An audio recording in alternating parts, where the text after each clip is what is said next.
सोहळ्यासाठी उपस्थित आपल्या सगळ्यांचंच खूप खूप मनापासून स्वागत. सोहळ्यात खूप खूप स्वागत.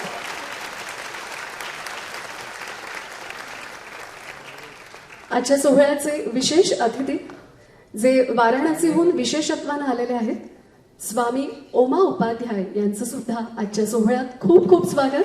जोरदारची भोसले.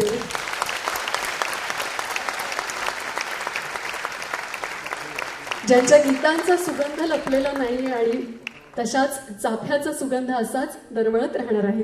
यानंतर पद्मविभूषण ज्येष्ठ सरोद वादक उस्ताद अमजद अली खान यांचंही आपण स्वागत करावं अशी विनंती. जोरदार टाळ्या असू देत. ख्यातनाम अभिनेते, चित्रपट दिग्दर्शक, निर्माते, वक्ते पद्मश्री अनुपम खेर यांचं सुद्धा आजच्या सोहळ्यात खूप खूप स्वागत. ख्यातनाम गीतकार कवी योगेशजी गौर यांचंही आपण इथे स्वागत करूया.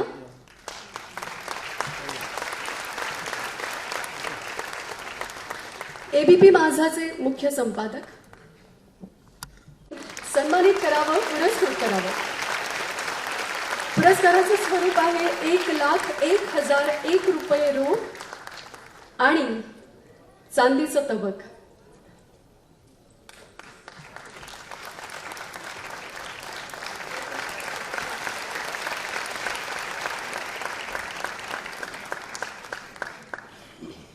खूप खूप अभिनंदन.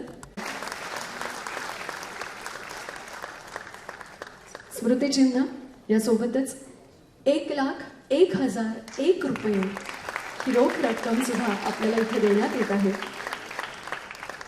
प्रदीर्घ समाजसेवेसाठी आशा भोसले पुरस्कार देऊन आपल्याला सन्मानित केला आहे. मी मिसेस मेरी बेहल हेच वेळ आपल्याला दिल्लीतील नॅशनल स्कूल ऑफ ड्रामापर्यंत घेऊन आलं आणि आपल्यातल्या अभिनेत्या दिग्दर्शकावरती उत्तम संस्कारांचे पैलू पडले.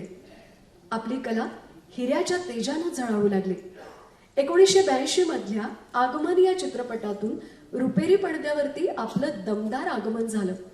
1984 मधल्या सारांश चित्रपटातून आपलं नाव घराघरात पोहोचलं. सारांश चित्रपटातल्या B.V. प्रधान या व्यक्तिरेखेसाठी 1985चा सर्वोत्कृष्ट अभिनेता हा फिल्मफेअर पुरस्कार सुद्धा आपल्याला मिळाला. शेकडो चित्रपटातील आपल्या कसदार भूमिकांनी आपण रसिक मन कायमच जिंकत आलेले आहात. अनेक सन्मानाच्या पुरस्कारांनी आपल्याला गौरविण्यात आलेलं आहे. सामाजिक जाणीवांचं भान राखत गरजू मुलांच्या शिक्षणासाठीही आपण खूप मोठं योगदान दिलेलं आहे, देत आहात. FTIIच्या चेअरमन पदी आपली नियुक्ती झालेली आहे. चित्रपट क्षेत्रात काम करू इच्छिणाऱ्या मुलांसाठी आपण एक इन्स्टिट्यूट सुद्धा सुरू केली आहे. आपल्या अभूतपूर्व कारकिर्दीचा वेध घेत भारत सरकारने आपल्याला पद्मश्री या पुरस्काराने सन्मानित केलेला आहे. केंद्रीय मंत्री माननीय श्री नितीन गडकरी आपल्याला विनंती आहे आपण हा पुरस्कार प्रदान करावा, अनुपमजींना सन्मानित करावं, पुरस्कृत करावं आणि हाच सन्मान जोरदार टाळ्यांनी अभिनंदनाच्या रूपात आपण त्यांच्यापर्यंत पोहोचूया. स्मृतिचिन्ह 1,01,001 रुपये रोख. खूप खूप अभिनंदन.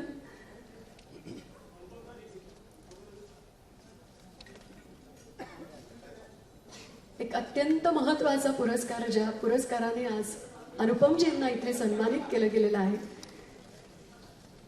खरं तर अभिनेता म्हटल्यानंतर स्क्रिप्ट येतं, पण कधी कधी स्क्रिप्ट पलीकडचं सुद्धा खूप काही असतं.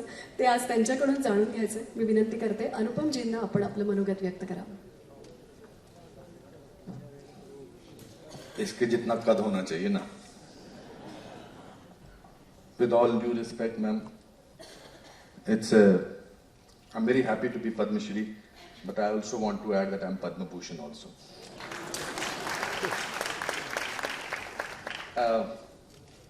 नितिन जी, खान साहब, आशा जी, मंच पर उपस्थित जितने भी महानुभावों को आज ये सम्मान मिल रहा है, आप सबका अभिनंदन. जितने भी यहाँ लोग आए हैं आप सबको प्यार नमस्कार. इसी हॉल में आज से 33 साल पहले मुझे सारांश के लिए बेस्ट एक्टर का अवार्ड मिला था।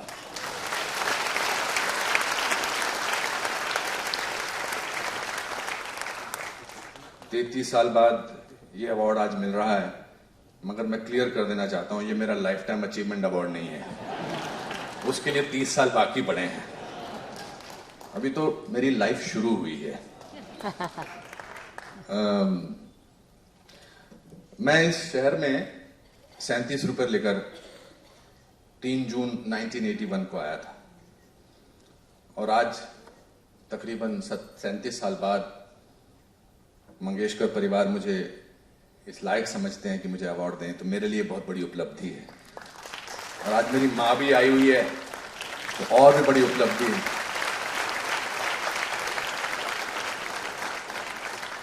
जब मैं बहुत स्ट्रगल करता था, एक ऐसा मौका भी आया कि जब रहने को घर नहीं था, रेलवे प्लेटफॉर्म पे मैं सो रहा था। 27 दिन में बैंड्रा ईस्ट में रहा था, पैसे नहीं थे। फिर मेरा पहला एड्रेस, नितिन जी, बड़ा मजेदार था। मेरी जो मकान मालकिन थी वो धोबन थी। हम 4 स्टूडेंट्स एक छोटे से कमरे में रहते थे। वो लोग किचन में रहते थे। वो परिवार, उसके 3 बच्चे, एक बड़ा बेटा, 2 बेटियां, उनके पति नहीं थे। तो जब मैं सुबह उठा तो मैंने कहा, मैं नेशनल स्कूल ऑफ ड्रामा से गोल्ड मेडलिस्ट हूँ, मैं इतना पढ़ा लिखा एक्टर हूँ, मैं ये कहाँ फंस गया, कहाँ आ गया किस्मत आजमाने। तो मैंने उस महिला से पूछा कि अपने बच्चे से बोलिए कि मेरा एड्रेस क्या है, तो बता दीजिए, ताकि मैं अपने घर वालों को लिख सकूं कि इस एड्रेस पे मुझे चिट्ठी लिखें। तो जब उन्होंने मुझे एड्रेस लिख के दिया तो मैंने अपना एड्रेस पढ़ा और मैं जोर से हंसा। मैंने कहा, दुनिया की कोई ताकत मुझे नहीं रोक सकती है। मेरा एड्रेस था 2/15 खेरवाड़ी, खेर नगर, खेर रोड, बैंड्रा ईस्ट।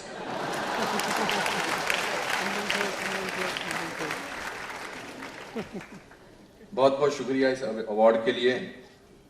मैं कल से न्यू कमर की तरह अब काम करूंगा, ताकि आगे के 33 साल अच्छे तरीके से निकलें। 25 साल बाद फिर मुलाकात होगी। मैं ये अवार्ड उन तमाम आर्टिस्ट को, एक्टर्स को समर्पित करना चाहता हूं जो कुछ नहीं, सिर्फ अपने सपनों के साथ, बिना किसी हेरिटेज के, बिना किसी उन लोगों के आते हैं और अपनी किस्मत आजमाते हैं, अपनी मेहनत से उस मुकाम पे पहुंचते हैं जिस मुकाम पे भगवान ने आज मुझे पहुंचाया है। वो तमाम एक्टर्स, वो तमाम आर्टिस्ट, तमाम म्यूजिशियंस, प्लेयर्स, क्रिकेटर्स, वो सब आए और मुझे और मेरे जैसे हजारों ऐसे कलाकारों को देखकर अपनी मिसाल सोचें और सोचें कि वाह, अगर इसके साथ ये हो सकता है तो हमारे साथ भी हो सकता है। मुझे हमेशा लगता है कि जिंदगी में कुछ भी हो सकता है। एंड मेरी mom, you are doing amazing work. I want to donate my 1,01,001 rupees to your school. Thank you. सुद्धा नाही, ती म्हणेल टी पॉझिटिव्ह, अर्थात थिएटर पॉझिटिव्ह. कारण त्यांच्या ब्लड अर्थात रक्तात फक्त आणि फक्त थिएटर हाच ऊर्जा संचार आहे. खरं तर त्यांना एक आदमी की अकादमी असं म्हणतात, कारण स्कर स्मृती विशेष पुरस्काराचा आपण स्वीकार करावा. पुरस्कारा पलीकडचा एक हृदय सोहळा सुद्धा आता आपण पाहतो आहोत. भावगंधर्व पद्मश्री हृदयनाथजी मंगेशकर यांच्या सह हा पुरस्कार एमजद अली खान स्वीकारत आहेत.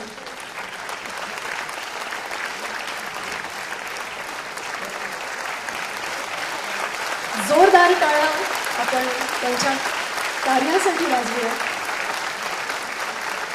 एक अत्यंत कला संपन्न असं हे व्यक्तिमत्व,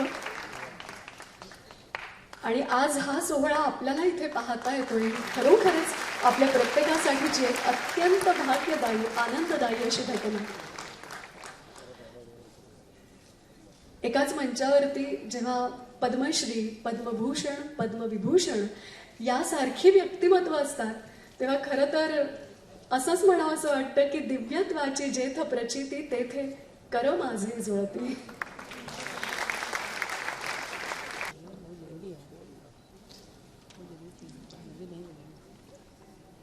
आदरणीय श्री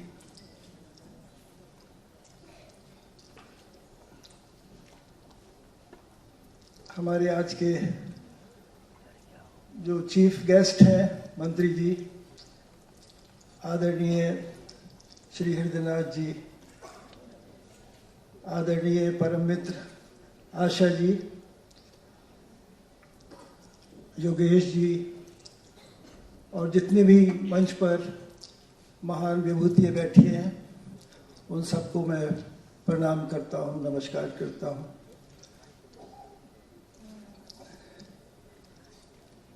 देवियों सज्जनों, ये मेरे लिए बहुत ही बड़ा दिन है, बड़ा मौका है। ये मास्टर दीनानाथ मंगेशकर के नाम का ये अवार्ड, वो मेरे पिता समान थे और उनके इतने महान, उनकी जो परंपरा है, लता मंगेशकर जी, हमारी दीदी आशा जी, मीना जी, उषा जी, और सबसे छोटे सदस्य आदिनाथ मंगेशकर, एक गुरु के, एक पिता के इतने होनहार, इतने सुरीले लोग एक ही परिवार में है। और ये 7 सुर का सारेगामा पाधानी, हम लोग का ये जो रिश्ता है स्वर और लय का, ये खून के रिश्ते से भी ज्यादा बड़ा है।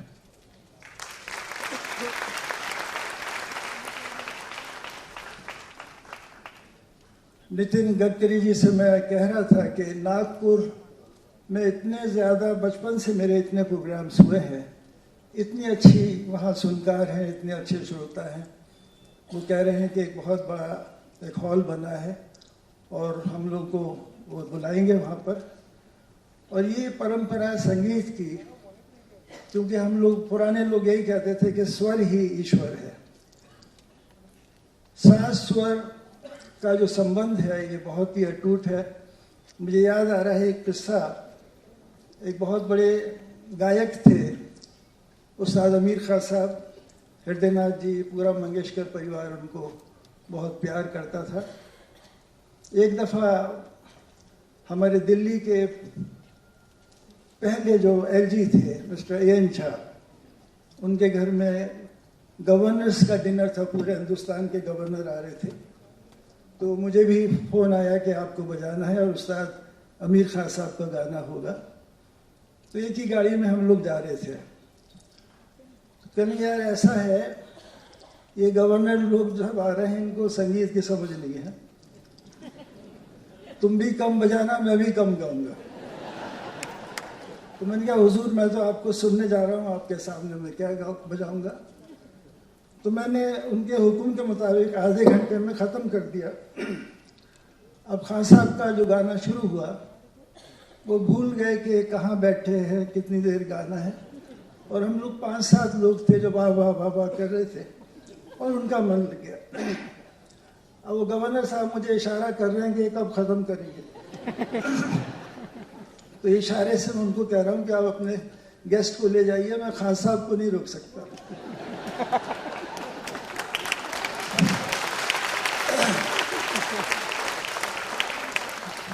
और गाते गाते वो रुकते नहीं थे, फौरन दूसरा राग शुरू कर देते थे। दूसरा राग शुरू कर दिया तो सारे गेस्ट चले गए, अकेले गवर्नर बैठे थे। और मुझे साइन लैंग्वेज से कह रहे हैं कि ये कब ख़त्म करेंगे। मैंने कहा आप भी जाइए, ये इनका पता नहीं। तो ये हम लोगों की क्लासिकल म्यूजिशियंस की ये एक बहुत बड़ी ट्रेजिडी है कि हम लोग टाइम भूल जाते हैं। मन लग गया तो बजाए जा रहे हैं, गाए जा रहे हैं। लेकिन लता जी, आशा जी, इन लोगों ने 3 मिनट में दुनिया को रिझाया।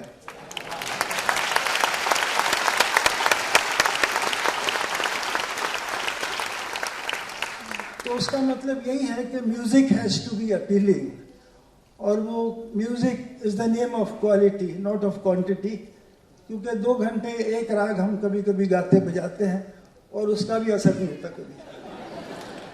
तो ये मेरी लाइफ का ये सबसे बड़ा अवार्ड है और मैं इसकी मेरी खुशकिस्मती है कि मंगेशकर परिवार ने मुझे याद किया और ये सम्मान मुझे दिया। धन्यवाद। उभं राहून जोरदार टाळ्यांनी आपण मानवंदना देऊया। सोहळ्याचे अध्यक्ष माननीय श्री नितीन गडकरी आपल्याला विनंती करतो की आपण आशाताईंना पुरस्कृत करावं, सन्मानित करावं.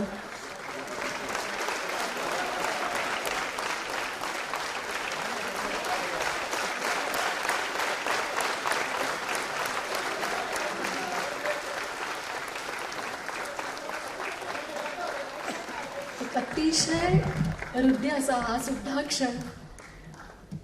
आशा नावाचे वादळ एका मोठ्या झंझावात, आशा नावाचा आवेग 5 दशकांची 7 दशकांची साथ, सूर शब्दांच्या आभाळी एक मखमली परी, जन्मे मंगेशाचे घरी गुंजे नाद घरोघरी. मी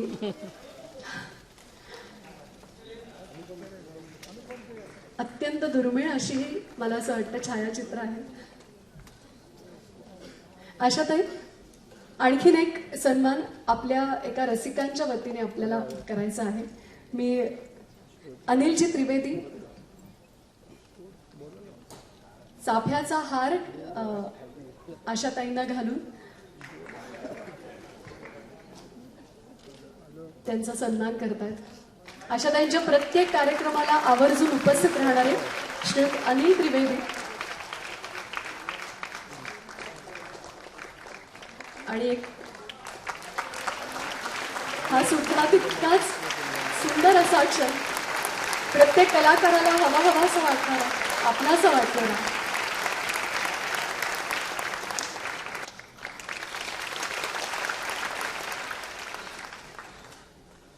हे पारितोषिक माझ्यासाठी अतिशय मोलाचं आहे आणि सर्वश्रेष्ठ आहे. कारण वडिलांचं अवॉर्ड मुलीला मिळतं हाच सगळ्यात मोठा मान आहे. नेहमी या खुर्च्यांवर बसत होते. लता मंगेशकर असायच्या, दीदी असायची, मीनाताई, उषाताई, हृदय, मुख्य पाहुणे, आणि आम्ही आपले अवॉर्ड द्यायचे. आम्हाला कोणी अवॉर्ड देतच नव्हतं. ते अवॉर्ड आज मला इथं बसून खुर्चीत कळलं की अवॉर्ड म्हणजे घ्यायचं म्हणजे किती ताप असतो, किती वेळ बसावं लागतं. सगळ्यांना, थोर माणसांना माझा नमस्कार आणि सगळ्यांना प्रणाम. नाव विसरून गेलं म्हणजे त्रास होतो ना आपल्याला पुष्कळ. अनुपम खेर यांना काय बोलण्यासारखं नाहीच आहे. त्यांनी पिक्चरांची नावं घेतली त्यावेळेला मला वाटलं 100 ते देवाचं नाव असतं ना, जसं देवाची नावं घेतात ना आपल्या पूजेमध्ये, तसं 100 वेळा म्हटलं 100 पिक्चरांची नावं घ्यावी लागतील आता यांना. पण त्यांनी थोडक्यात आवडलं, थोड्या पिक्चरचं नाव घेऊन. गडकरी साहेबांना मी नमस्कार करते की ते इतक्या म्हणजे शांततेने अशी बसून सगळ्यांच्या गोष्टी ऐकतात. आता तुम्हाला माझं भाषण ऐकायचं आहे काय? मला वाटत नाही की तुम्ही अमजद अली खान साहेबांना तुम्ही सांगितलं असतात की सरोद वाजवून दाखवा, तर सरोद नाही. अनुपम खेरजींना तुम्ही सांगितलं असतं की जरा ऍक्टिंग करून दाखवा, असं करून दाखवा म्हणून.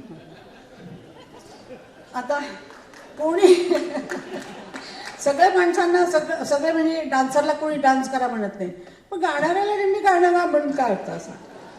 आणि मला असं वाटतं की मी वडिलांची जी गाणी आहेत ती म्हणजे जेवढी माझ्याकडनं जेवढी जमली तेवढी मी सगळी गाऊन ठेवली आहेत.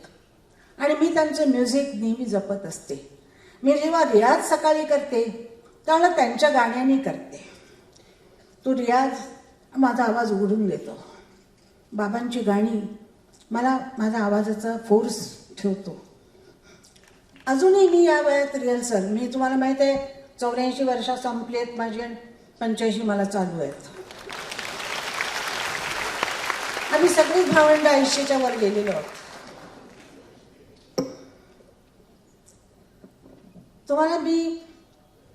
तुम्ही मला काय प्रतिसाद देतच नाही आहे. तुम्ही मराठी माणसं आहेत, काय प्रतिसाद द्या ना मला तुम्ही.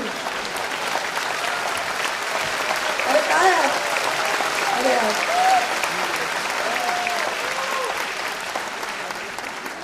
तुम्हाला सांगणार होते माझा आवाज आता ठीक नाहीये, मी गाऊ शकत नाही, पण तुम्ही गायला सांगितलंच नाही मला. असं माझं. मी तुम्हाला फक्त माझ्या वडिलांची स्टाईल हिम्मत करते बाळासाहेबांच्या समोर गाण्याची. आमच्या घरात बाळासाहेब, तुम्हाला माहित आहे की आम्ही दोघी बहिणी, दीदी आणि मी, ह्याच्याकडे गाताना आता घाबरून गातो. तो काय वस्तू आणून ठेवेल, काय गाणं आणेल त्याची आम्हाला कल्पना नसते, आणि गाणं ऐकल्यानंतर असं होतं आमचं. आता तरुण आहे रात्र अजूनी, चांदणी शिंपीत जाशी, अशी गाणी त्यांनी दिलेली आहेत की आपल्याला रियाज करून करूनच ती म्हणावी लागतात. आणि तो म्हणजे आता शांत असतो, डोळ्याला चष्मा लावून असा पेटीवर हात फिरवत असतो, आणि एखादी हरकत जरी आली नाही तरी तो शांतपणे असं नाही असं, असं नाही असं, असं करून तो घेतो. आता मला पाणी प्यायला पाहिजे, थांबा.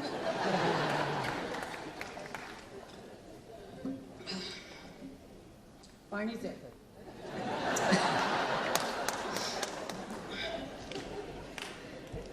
आणि बाळासाहेबांच्या समोर गायचं म्हणजे सगळा प्रश्न पडतो, सगळा आवाज असला की नाही. आताच त्यांनी मला घरी, एकदा मी आला, माझ्या घरी आला आणि मला म्हणाला की तू गाणं म्हण बघूया. म्हणजे मी आता मनाचा दगड येतो कडक उशाला, म्हणाला जरा रिहर्सलची गरज आहे तुला, तू विसरून गेलेली आहेस गाणं. तर मी म्हटलं काय, कसं काय? म्हणलं बाळासाहेब येते रिहर्सल, तुम्ही जरूर यायला पाहिजे. आता प्रोग्राम केल्यानंतर त्याच्याकडे परत रिहर्सलच करणार मी. मी माझ्या बाबांचं गाणं अजूनपर्यंत जपून ठेवलेलं आहे, त्यांचा आवाज जपून ठेवलेला आहे. का त्यांचा आवाज तर मला येणं शक्यच नव्हतं, पण जे काय आलेलं आहे, जे काय त्यांच्याकडून मिळालेलं आहे, त्याच्या आधी मी तुम्हाला खास गोष्ट म्हणजे हृदय आर्टचे प्रभावळकर, अविनाश प्रभावळकर, या इथे या तुम्ही, इथे या. हे मागं ग्रस्त असतात पण काम पुढचं करतात. हे अतिशय आमच्या घरामध्ये मंगेशकरांना माझ्या बाळचे अतिशय चांगले दोस्त आहेत, फार दोस्त चांगले आहेत. आणि जेव्हापासून हे प्रोग्राम सुरू झालेले आहेत, हृदय आर्ट एकदम त्यांच्या मदतीला, त्यांच्या मागं उभा असतो किंवा त्यांच्या पुढं उभा असतो. काय म्हणायचं, मी एकदा चेष्टा केली होती यांची, पण ती चेष्टा खरी नव्हती. हे ग्रस्त मला जे ठरलेले आहेत ते पैसे नेहमी देत असतात आणि अतिशय चांगले आहेत. त्यांना मला सांगायचं होतं कारण मी त्यांची चेष्टा केली होती.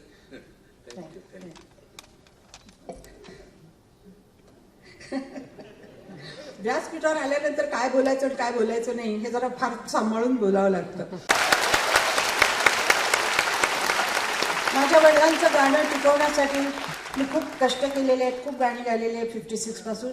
आणि मी त्यांचा आवाज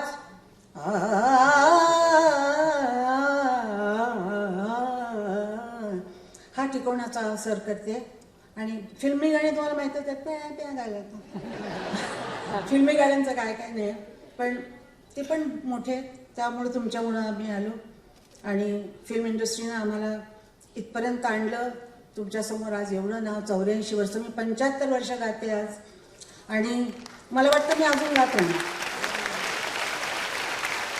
तुमचा आशीर्वाद असला तर मी असंच तुमच्या पुढच्या वर्षी येऊन परत पिताजींचं गाणं ऐकवीन. आणि तरी काय ना, भरपूर आहे वेळ. ये बहुत हो गया. हिंदी नहीं, ये मराठी प्रोग्राम है, ये मराठी प्रोग्राम है, इसलिए मराठी गाना. पिताजी का मैंने सुना दिया आपको, और उनकी गायकी क्या थी, उनका आवाज़ कैसे लगाते थे, वो सब बता दिया मैंने, और मेरा काम खत्म हो गया.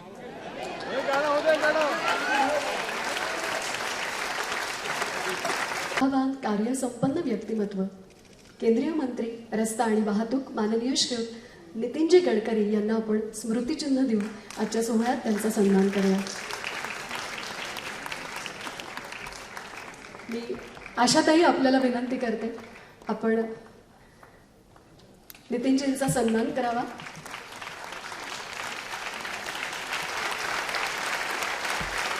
दोन प्रतिभावान व्यक्तिमत्व.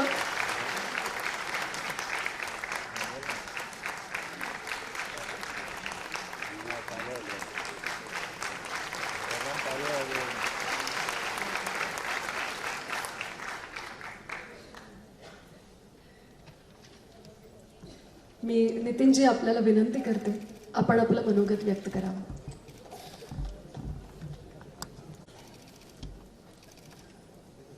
मंचावर उपस्थित सर्व मान्यवर आणि उपस्थित बांधवांना आणि बहिणींना, विशेषतः आपलं मराठी साहित्य, मराठी संगीत, मराठीतली कविता. मी आशाजींना एवढंच सांगू इच्छितो की मी आजकाल मुंबईत कमी राहतो किंवा येणं होत नाही, पण रोज सकाळी मी मराठी भावगीतं नियमितपणे ऐकतो. सुधीर फडके, तुमचे, लताजींचे, अरुण दातेंचे, आणि रोज गाणे ऐकतो आणि आनंद घेत असतो. तुमचं या संगीताच्या क्षेत्रामधलं मंगेशकर परिवाराचं एवढं मोठं योगदान आहे की ज्यांनी भारतीय संगीताला एवढं समृद्ध आणि संपन्न केलेलं आहे की पुढील 100 वर्ष या परिवाराचं हे योगदान आम्ही कधी विसरू शकत नाही. आणि याबद्दल सगळ्याच भारतीयांच्या मनामध्ये सन्मान पण आहे आणि आपल्या सगळ्यांच्या बद्दल प्रेम पण आहे. विविध क्षेत्रातल्या ज्यांनी अतिशय उत्तम आपलं कार्य केलेलं आहे, इथे असणारा प्रत्येक माणूस त्याच्याबद्दल किती बोलावं आणि किती नाही असं आहे. नाटकापासून तर पत्रकारितेपासून तर संगीतापासून तर विविध प्रकार, अनुपजी इथे आहेत, या सगळ्यांचं योगदान खूप मोठं आहे. मला एकदा एका TV इंटरव्ह्यूमध्ये विचारलं होतं की सरकारमधली सगळ्यात वाईट गोष्ट कोणती आहे, तर मी त्यांना सांगितलं होतं की चांगलं काम करणाऱ्या माणसाला सन्मान मिळत नाही आणि वाईट काम करणाऱ्या माणसाला कधी शिक्षा होत नाही. पण जे टॅलेंटेड आहेत, गुणवान आहेत, त्यांना जेव्हा पुरस्कार मिळतो तेव्हा त्यांच्यातली ऊर्जा अजून वाढते. आणि मास्टर दीनानाथ मंगेशकरांच्या नावाने असणारा पुरस्कार, त्यांचं नाव मोठं, कर्तृत्व मोठं, ते महान कलाकार होते. काही वेळा असं होतं की पुरस्कार ज्यांना देतात त्याच्यामुळे त्या पुरस्काराचं मोठेपण वाढतं. काही वेळा पुरस्कार ज्यांना मिळतो त्यांच्यामुळे त्यांचं मोठेपण त्या पुरस्काराने वाढतं. पण आजचा पुरस्कारही मोठा आहे आणि कलावंतही मोठे आहेत आणि दोन्ही गोष्टी आम्हाला सगळ्यांना अतिशय आनंदाच्या. या प्रत्येकाचं योगदान आपल्या सगळ्यांच्या, विशेषतः आपल्या जीवनामध्ये आपण या सगळ्यांकडे नेहमीच अतिशय अभिमानाने बघत आलेलो आहोत. मी एवढंच आजच्या दिवशी सांगेन की परमेश्वरांनी आशाजींना, या सगळ्यांना खूप खूप दीर्घायुष्य द्यावं आणि कलेच्या क्षेत्रामध्ये अशीच सेवा त्यांच्या हातून होत राहावी आणि आपल्या रसिकांचा आनंद असाच वृद्धिंगत व्हावा हीच ईश्वरचरणी प्रार्थना करतो आणि माझं भाषण संपवतो. धन्यवाद. क्या मायने रखता है ये? मैं इंग्लैंड से एक्सीडेंटल प्राइम मिनिस्टर शूटिंग करके सीधा यहाँ पर आए हुए अवार्ड लेने सिर्फ, और मेरे लिए बहुत बड़ी सौभाग्य की बात है, मेरे लिए बहुत ऑनर की बात है कि मुझे दीनानाथ मंगेशकर अवार्ड मिला है. और लता जी ने मुझे फ़ोन किया था आज से 1 महीना पहले और उन्होंने कहा, मैंने कहा मैं हिंदुस्तान के बाहर हूँ मगर मैं ज़रूर आऊँगा ये अवार्ड लेने. और दिलीप साहब को मिला था, जो कंट्रीब्यूशन मंगेशकर सिस्टर्स का, मंगेशकर फाउंडेशन का है वर्ल्ड ऑफ म्यूज़िक में, वो अनबिलीवेबल है. इन्होंने सिर्फ म्यूज़िक से हमारे मन को नहीं जीता है, बल्कि इनकी आवाज़ों ने देश को एकत्रित किया है, एक साथ किया है. ये उपलब्धि है and to be honoured by them, I think it's a great feeling. बहुत ही प्रभावशाली स्पीच दी आज यहाँ पर. जी, मुझे लगता है कि ये जब भी मुझे इस तरह का अवार्ड मिलता है, जो मेरे काम के लिए मिलता है इतने सारे सालों के लिए, मुझे लगता है कि वो मुझे और प्रोत्साहित करता है और अच्छा काम करने के लिए. और मैं बार बार हमेशा ये बोलता रहता हूँ कि मेरे लिए ये लाइफ टाइम अचीवमेंट अवार्ड नहीं है, अभी तो मैंने शुरुआत की है. अगले 30 साल तक मैं लाइफ टाइम अचीवमेंट अवार्ड नहीं लेने वाला हूँ। हाँ, contribution to cinema, contribution to theatre, because इतने सालों तक मैंने काम किया है, तो I am very happy. Also ये मैंने अपना आज का जो अवार्ड है मैंने उन सब न्यू कमर्स को डोनेट किया जो हिंदुस्तान के अलग अलग इलाकों से, छोटे छोटे गाँव से, छोटे छोटे शहरों से, अपने माँ बाप के पैसों से या बिना पैसों के आते हैं और बहुत प्रयत्न करके, बहुत मेहनत करके यहाँ पर कामयाबी की तरफ बढ़ने की कोशिश करते हैं, ताकि उनको ढाढ़स बंधे कि आप अगर मेरे जैसे फॉरेस्ट डिपार्टमेंट के क्लर्क के बेटा जो शिमला से आया, छोटे से शहर में 3 साल यहाँ स्ट्रगल किया, अगर वो आज ये पुरस्कार प्राप्त कर सकता है तो आप भी बहुत कुछ कर सकते हैं। नए लोगों के लिए आपने कहा, बहुत अच्छी बात कही, लोगों का उत्साह बढ़ाया।